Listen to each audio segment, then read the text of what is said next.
할렐루야. 12월 30일 금요일 새벽 기도를 시작하겠습니다. 사도신경으로 우리의 신앙을 고백하시겠습니다. 나는 전능하신 아버지 하나님 천지의 창조주를 믿습니다. 나는 그의 유일하신 아들 우리 주 예수 그리스도를 믿습니다. 그는 성령으로 잉태되어 동정녀 마리아에게서 나시고 본디오 빌라도에게 고난을 받아 십자가에 못 박혀 죽으시고 장사된 지 사흘 만에 죽은 자 가운데에서 다시 살아나셨으며 하늘에 오르시어 전능하신 아버지 하나님 우편에 앉아 계시다가 거기로부터 살아있는 자와 죽은 자를 심판하러 오십니다. 나는 성령을 믿으며 거룩한 공교회와 성도의 교제와 죄를 용서받는 것과 몸의 부활과 영생을 믿습니다. 아멘. 찬송가 575장 찬양하시겠습니다. 찬송가 575장입니다.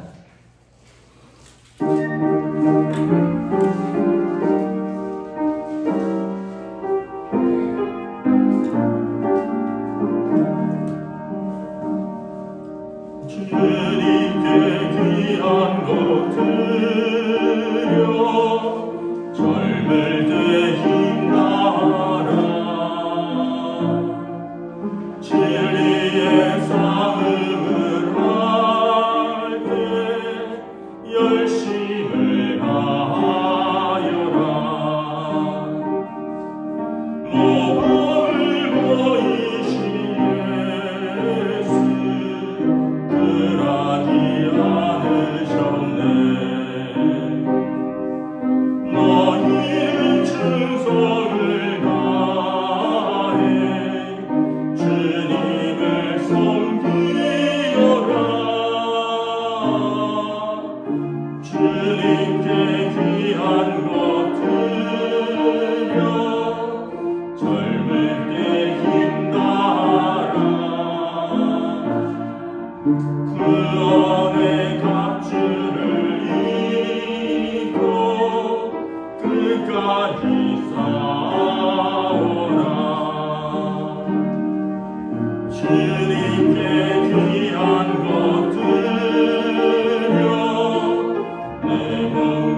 11장 1절부터 10절까지 말씀입니다.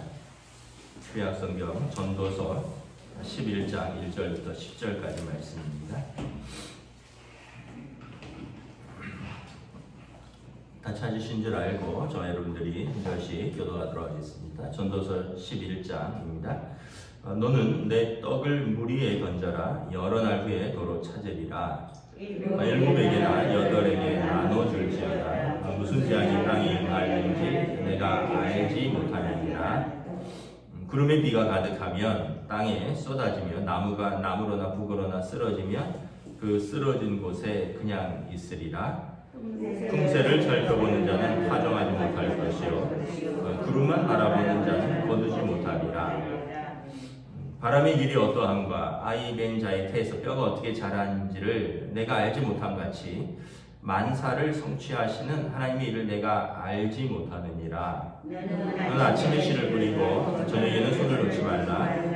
이것이 잘 됐는지 저것이 잘 됐는지 혹 둘이 다 잘 됐는지 알지 못하느니라. 빛은 실로 아름다운 것이라. 눈으로 해를 보는 것이 즐거운 일이로다. 사람이 여러 해를 살면 항상 즐거워할지어다.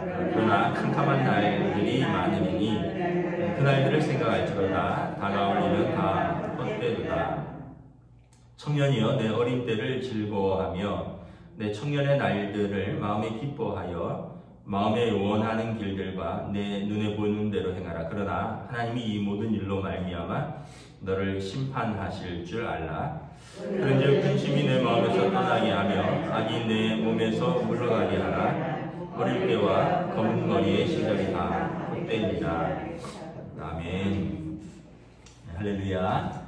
오늘 또 새날이 시작되었습니다. 우리 주님 주시는 은혜와 평강이 가득하시기를 축복합니다. 2022년이 이틀 남았습니다. 또 한 해를 저물어 가는데 다시 한번 또 우리가 말씀으로 우리 한 해를 또 돌아봅니다. 11장 1절 2절에 보면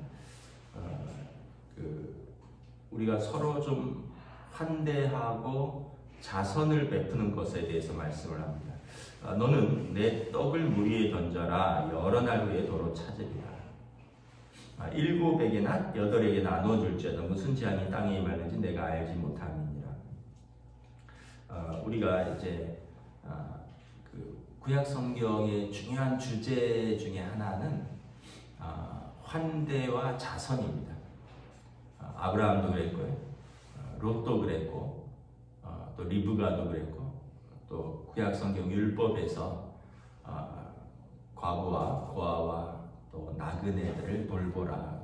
구약 성경의 중요한 주제는 하나님께서 우리를 돌보듯이 또 우리가 우리보다 약한 자들을 돌보라가 구약 성경의 중요한 주제입니다. 그래서 우리가 생각할 때 1절에 내 떡인데 내 떡 내가 먹는 거 뭐 잘못됐다는 게 아니라 우리가 우리의 떡을 던지면 여러 날 후에 도로 찾을 것이라. 7에게나 8에게 나눠질지라. 나중에 우리가 어떤 일을 당하는지 알지 못할 때 그때 그들이 갚으리라 이런 뜻입니다. 유대인들의 그 전통 속에 누군가에게 베푸는 것은 하늘에 저금하는 것이다. 이렇게 그분들은 이제 그런 전승이 있습니다. 그래서 이제 가난한 자들에게 또 약한 자들에게 환대하고 자선을 베풀고 나눠주는 건 하나님 나라의 은행에 예금하러 가는 것이다. 그래서 결코 이게 헛되거나 없어지는 것이 아니다. 하늘나라에 가서 반드시 찾을 것이다. 그래서 하나님 나라에 예금하러 간다는 거죠. 요즘 또 이자가 이렇게 막 세지는 그런 때잖아요. 그래서 은행에 예금하러 오는 분들이 많다 그래요. 왜냐하면 다른 거는 불확실하니까 뭐 이제 부동산도 떨어지지, 뭐 주식이나 뭐 암호화폐나 뭐 이런 한때 막 유망하던 것들이 불확실하니까 예금은 뭐 5%에서 뭐 저축은행 같은 데는 뭐 거의 뭐 10% 가까이 준다는 데도 있고 그래서 이제 사람들이 은행에 저금하러 막 간대요. 근데 여러분 그 은행은 우리가 또 그런 말이 있잖아요. 아니 은행이 망하면 어떻게 하느냐. 예전에 망한 은행들이 있죠. IMF 이후에 제가 알기로는 그때 저희 교회에서도 성도 중에 그 이북에서 나온 분들이 설립한 은행들이 있었어요. 잘 정확한 이름은 모르겠는데 뭐 동아은행, 뭐 평화은행, 막 그런 은행들이 있었는데 그 은행에 다니던 분들이 갑자기 은행이 문을 닫았어요. 그러면서 막 은행 경기가 IMF 터지면서 뭐 여러 가지 불안해지면서 막 돈을 인출을 하니까 은행에서 내줄 돈이 없었던 거죠. 그래서 은행이 부도났죠. 그러면서 이제 정부에서 만든 법이 그래도 5천만 원까지는 무조건 보전을 해주겠다. 은행에 맡긴 것은 정부에서. 그래서 사람들이 5천만 원까지는 무조건 정부에서 책임진다고 하니까 은행이 부도나도 5천만 원까지는 나눠서라도 예금을 하자. 이게 정부가 한 거죠. 왜냐하면 은행도 부도가 나니까. 성경에 말씀하고 있죠. 이 땅에는 녹슬고 도둑이 들고 또 좀이 먹는다. 그러니까 은행도 이 땅의 은행은 망할 수 있다라는 거예요. 그런데 하나님 나라에는 좀이나 도둑이나 녹쓰는 것이 없다. 그래서 예수님께서 너희 재물을 하늘에 좀 쌓아라. 하나님 나라에 좀 쌓아라. 하나님 나라에 예금하라. 그래서 꼭 이게 뭐 헌금하라 이게 아니라 우리의 떡을 던지라는 거예요. 가난한 자들, 약한 자들, 우리보다 약한 자들을 돌보고 섬기는데 우리의 재물을 쌓으면 이것을 하나님께서 갚으시리라. 그리고 2절에 보면 7에게나 8에게나 나눠줄지어다. 무슨 재앙이 땅에 임하는지 내가 알지 못합니다. 우리가 이렇게 뿌려둔 것은 나중에 우리에게 어떤 일이 일어날지 알지 못하잖아요. 그때 우리의 도움을 받은 사람들이 갚을 것입니다. 롯이 그렇죠, 여러분. 롯이 소돔과 고모라에서 사는데 하나님께서 소돔과 고모라를 이제 멸망시키러 가면 천사들이 가는데 롯이 이제 나그네들이 왔다. 천사라는 걸 모르죠. 나그네들이 오니까 그 나그네들을 자기네 집에 모셔서 숙소를 제공하고 그다음에 식사를 제공합니다. 그런데 소돔과 고모라 성의 사람들이 그 나그네들을 내놔라. 우리가 그들을 상관하리라. 이 말은 성적인 관계를 말하는 것입니다. 그러니까 이 나그네를 환대하는 사람이 있고요. 나그네를 자기 집에 불러서 식사하고 숙소를 제공하는 사람이 있고 나그네를 욕보이려고 하는 사람이 있다는 거죠. 하나님께서 어떻게 하실까요? 롯에게 은혜를 갚죠. 나중에 소돔과 고모라가 불과 유황으로 멸망할 때 그때 환대를 입은 천사들이 롯과 롯의 가족들의 손을 잡고 강제로 이끌어냅니다.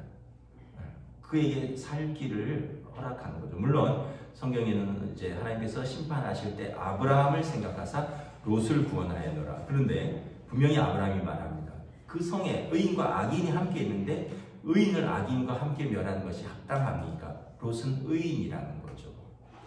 그리고 롯의 의인은 어떻게 그의 자선과 환대를 통해서 드러났다는 거예요. 여러분 우리가 살 때 너무 팍팍하게 살 필요가 없어요. 뭐 이웃에 밥 한 끼 안 사고 평생 그냥 짭짤하게만 살고 그래서 그거 하나도 가져갈 수가 없습니다. 여러분 우리의 떡을 물 위에 던지라. 그 오병이어의 기적을 보시면 어린아이가 순종했죠. 자기가 가지고 온 떡과 물고기 작은 도시락을 예수님께 드렸더니 예수님이 그것을 들어서 축사하시고 축복하시고 기도하였더니 그때 모였던 사람 5,000명이 몸고 12광주리가 남는 역사가 일어났다. 그래서 여러분 이 땅에만 너무 이렇게 붙들고 살지 마시고 여러분 하나님 나라에도 좀 저축하시면서 사시기를 축복합니다. 하나님 나라에 저축하는 게 어려운 게 아니에요. 어렵고 힘들고 또 때로는 그러한 분들에게 우리가 따뜻한 위로, 따뜻한 밥, 따뜻한 차 한 잔 이런 것들 여러분 하나님께서 다 기억하신다는 것입니다. 3절부터 6절 이렇게 쭉 보면 우리는 어찌 될지 미래를 알지 못하기 때문에 염려와 근심의 삶이 아니라 하나님께 맡기고 우리는 하루하루 그냥 열심히 충성스럽게 살면 된다는 거예요. 3절에 보세요.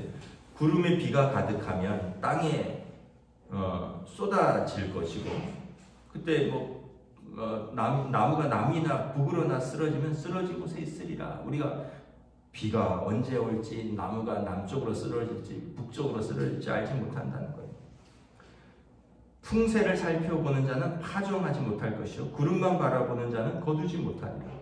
그래서 이거 바람이 언제 부나 언제 비가 오나 이것만 생각하면서 언제 뿌릴까 언제 거둘까 염려하고 근심하면 언제 뿌리냐는 거죠. 그냥 우리는 그냥 뿌리면 된다는 거예요. 그래서 6절에 보면 너는 아침에 씨를 뿌리고 저녁에도 놓지 마라. 이게 잘 될고 저것이 잘 될는지 혹 둘 다 잘 됐는지 알지 못합니다.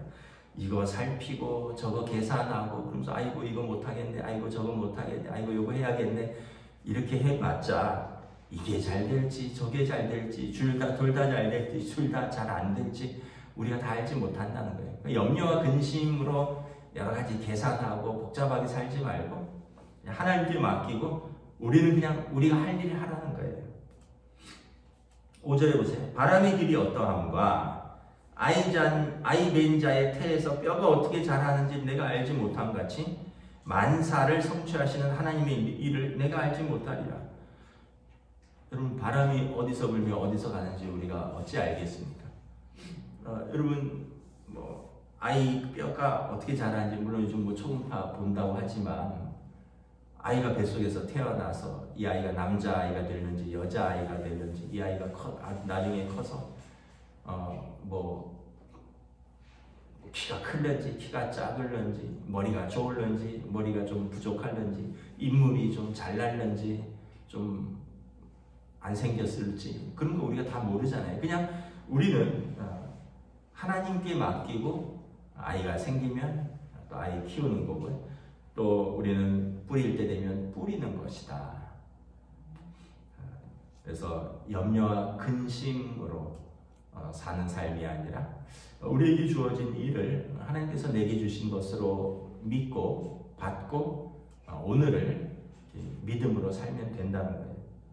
그러면 여러분 7절 8절에 우리가 하나님 앞에서 하루하루를 사는 것이 얼마나 기쁘고 감사한지 모른다는 거예요. 빛은 실로 아름다운 것이라 눈으로 해를 보는 것이 즐거운 일이로다. 여러분 살아있는 날 하루에 해가 뜨고 그 빛난 하루 속에서 하루를 사는 거 얼마나 즐거운 일이냐. 여러분 눈을 감으면 더 이상 빛을 볼 일이 없어요. 빛을 볼 수 있는 이 날 동안에 오늘 하루를 하나님 앞에서 이것저것 염려하고 근심하고 계산하고 이게 잘 될지 이게 안 될지 이러면서 살지 말고 오늘 하루를 하나님 앞에서 즐겁게 감사하며 살라는 것입니다. 그래서 8절에 보면 사람이 여러 해를 살면 항상 즐거워할지어다. 캄캄한 날들이 많으리니 그 날들을 생각할지로다. 다가올 일은 다 헛되로다. 미래의 일들을 여러분 걱정하면서 사는 것이 유익하지 못하다는 거예요. 캄캄한 날들도 올 것입니다. 우리에게 염려와 근심이나 또 걱정거리들이 올 것이죠. 인생 살면 여러분 항상 해만 뜹니까? 항상 낮만 있습니까? 밤이 있잖아요. 낮과 밤이 이렇게 교대로 오는 거죠. 해가 뜰 날도 있고 캄캄한 날도 올 것이죠. 근데 우리는 이것 때문에 걱정하는 것은 우리에게 헛되도다. 그래서 성경에 보면 뭐라고 합니까? 즐거울 일이 있으면 찬송하고 너희 중에 고난당하는 자가 있느냐? 그는 기도할지니라. 여러분 해가 뜨면 즐거워하고요. 감사하고요. 찬양하고요. 캄캄한 날이 오면 하나님께 기도하는 삶. 하나님께서 우리와 함께 하시고 우리를 돌보신다. 우리가 다 책임질 수 없는 우리는 연약하고 한계가 분명한 인생이다라는 것입니다. 9절에 보면 청년이여 내 어린 때를 즐거워하며 내 청년의 날들을 마음에 기뻐하여 마음에 원하는 길들과 내 눈에 보는 대로 행하라. 그러나 하나님이 이 모든 일로 말미암아 너를 심판하실 줄 알라. 청년의 때 또 10절에 보면 어릴 때와 검은 머리의 시절이 있다는 거예요. 그때 즐거워하고 마음에 원하는 길과 눈에 보는 대로 행하는 거 좋은데 중요한 것은 하나님의 심판을 생각하면서 살아야 된다는 거죠. 그래서 청년의 때에 내 창조주 하나님을 기억하면서 살라는 것입니다. 청년의 때, 젊을 때, 어릴 때, 검은 머리 시절에 뿌려야 할 때 정욕을 부리고 쾌락을 부리고 그리고 하나님 없이 그 경건하지 못한 삶을 살며 하나님 앞에 설 때 그것들이 네가 뿌린 대로 거둘 것을 생각하면서 함부로 살지 말라는 것입니다.